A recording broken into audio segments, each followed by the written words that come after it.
Hello guys, welcome to my YouTube channel. तो आज हम लोग सीखेंगे दवाइयों की पर्ची यानी प्रेस्क्रिप्शन को कैसे पढ़ें। यानी डॉक्टर द्वारा दवाई की पर्ची में लिखे जाने वाले कुछ कॉमन टर्म को हम लोग किस प्रकार से पढ़ेंगे, यानी जो डॉक्टर के पर्ची पे लिखी जाती है उसे किस प्रकार से पढ़ा जाता है। बहुत लोगों को डॉक्टर के लिखा हुआ समझ नहीं आता है, पढ़ा नहीं पाता है, तो उसी के बारे में हम लोग बात करेंगे कि डॉक्टर के लिखा हुआ किस तरह से पढ़ा जाता है। तो आप लोग वीडियो में बने रहें और यूट्यूब चैनल को सब्सक्राइब एंड वीडियो को लाइक करें और अपने दोस्तों में शेयर करें। तो चलिए हम लोग देखते हैं बीपी। तो हम लोग समझेंगे बीपी का मतलब क्या होता है। Blood pressure. आप लोग देखे होंगे डॉक्टर के पर्ची पे लिखा रहता है बीपी, तो बीपी का मतलब होता है ब्लड प्रेशर। बीएसएफ, बीएसएफ का मतलब होता है ब्लड शुगर फास्टिंग, यानी ब्लड शुगर जो होता है फास्टिंग कराया जाता है उसे बीएसएफ से दर्शाया जाता है। यूएसजी, यानी आप लोग अधिकतर देखते होंगे पर्ची पे यूएसजी करके लिखा रहता है, तो यूएसजी का मतलब होता है अल्ट्रासाउंड, यानी सोनोग्राफी कराया जाता है उसे अल्ट्रासाउंड बोला जाता है। नेक्स्ट हम लोग देखें सीएक्सआर, यानी सीएक्सआर का मतलब होता है चेस्ट एक्सरे, यानी छाती का एक्सरे कराने के लिए शॉर्ट में सीएक्सआर लिखा जाता है। और आप लोग देखे होंगे टी या टीईएमपी करके लिखा रहता है, इसका मतलब यह होता है टेम्परेचर को दर्शाया जाता है टी से। और हम लोग देखें पीआर, यानी आप लोग देखे होंगे डॉक्टर के पर्ची पे पीआर लिखा रहता है, तो आप लोग को समझ नहीं आता है कि पीआर क्या होता है। तो पीआर का मतलब यह होता है पल्स रेट, जो उंगली में जो मशीन लगाकर मापा जाता है उसी में पल्स रेट को देखा जाता है। नेक्स्ट देखेंगे हम लोग आर, यानी रेस्पिरेशन रेट होता है। यह पर्ची पे सिर्फ आर भी लिखा हुआ मिल सकता है, यानी हम लोग समझें कि सामान्य रूप से सांस ली जाने वाली संख्या को रेस्पिरेशन रेट बोला जाता है। आगे हम लोग देखें एच आर, यानी हार्ट रेट, जो हार्ट बीट होता है उसे मापा जाता है, एच आर से दर्शाया जाता है। ओपीडी, यानी ओपीडी का मतलब हम लोग समझे आउट पेशेंट डिपार्टमेंट, यानी आप लोग समझे कि अगर कोई व्यक्ति आता है उसे फीवर है, वो आया डॉक्टर से दिखाया और दिखाकर तुरंत चले जाते हैं, उसे ओपीडी यानी आउट पेशेंट डिपार्टमेंट बोला जाता है।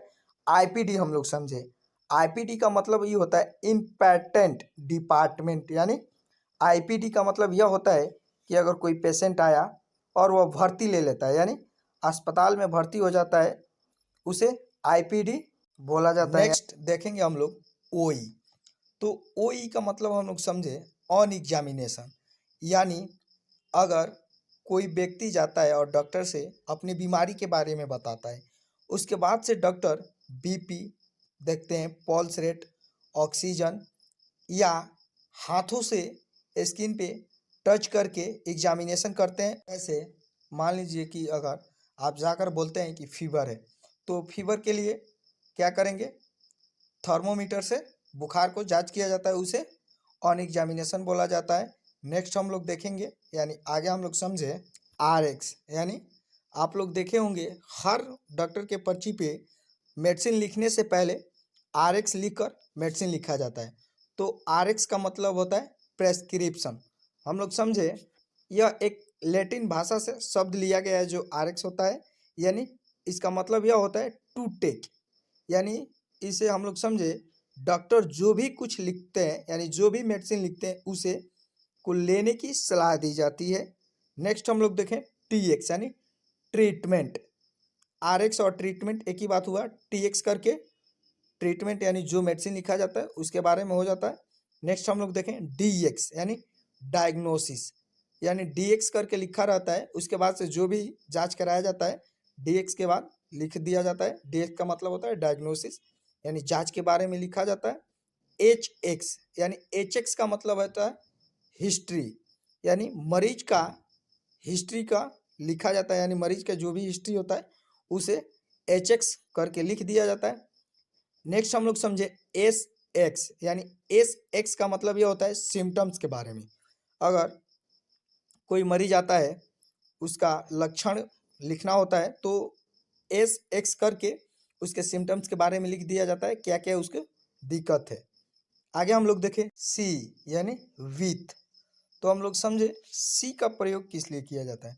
मान लीजिए अगर किसी को फीवर है और सर में दर्द है, तो उसको लिखने के लिए फीवर विथ या सी करके हेड पेन लिखा जाता है। नेक्स्ट हम लोग देखें BID या BD, दोनों में से एक लिखा हुआ मिल जाएगा, जिसका मतलब यह होता है 2 टाइम दे, यानी जो भी मेडिसिन लिखा जाता है उसे सुबह और शाम यानी 2 बार लेने की सलाह दी जाती है। नेक्स्ट हम लोग देखें TID या TDS, यह दोनों में से एक ही लिखा मिलता है, या TID लिखा हुआ है या TDS।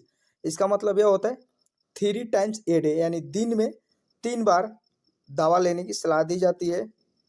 OD यानी 1 इन डे, रोज एक लेने की सलाह दी जाती है। QD का मतलब होता है एवरी डे, यानी रोज लेने के लिए बोला जाता है। QID का मतलब होता है 4 टाइम ए डे, यानी दिन में 4 बार लेने की सलाह दी जाती है।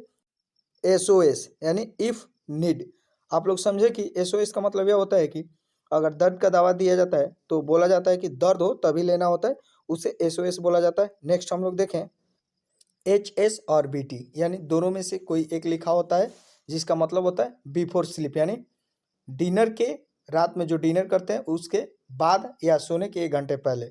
BBF यानी बिफोर ब्रेकफास्ट, यानी खाली पेट जो मेडिसिन ली जाती है। PC का मतलब ये होता है आफ्टर, यानी खाने के बाद, और AC का मतलब होता है बिफोर, यानी खाने से पहले। S/S का मतलब होता है साइनिंग एंड सिम्टम्स, यानी जो लक्षण आप बताते हैं उसे S/S बोला जाता है। स्टेट का मतलब होता है इमीडिएटली, यानी जिस मेडिसिन को इमीडिएटली चलाना होता है उसे स्टेट लिखा रहता है। नेक्स्ट हम लोग देखेंगे VS यानी वाइटल साइंस, यानी वाइटल साइंस का मतलब हम लोग समझे कि जो पल्स, टेम्परेचर या ऑक्सीमीटर, उसे VS बोला जाता है। नेक्स्ट हम लोग देखें CAP, यानी CAP का मतलब होता है कैप्सूल, यानी कैप्सूल, जो कैप्सूल फॉर्म में मेडिसिन आती है उसको लिखने से पहले CAP करके लिखा जाता है। टैबलेट का TAB का मतलब होता है टैबलेट। SYP का मतलब होता है सिरप। INJ का मतलब होता है इंजेक्शन। उम्मीद करते हैं कि आप लोग सभी के बारे में अच्छी से समझ चुके होंगे। तो फिर मिलेंगे हम लोग नेक्स्ट वीडियो के माध्यम से। तो आप लोग वीडियो को शेयर और लाइक, चैनल को सब्सक्राइब कर लें प्लीज़, आप लोगों से रिक्वेस्ट है, और सपोर्ट करें।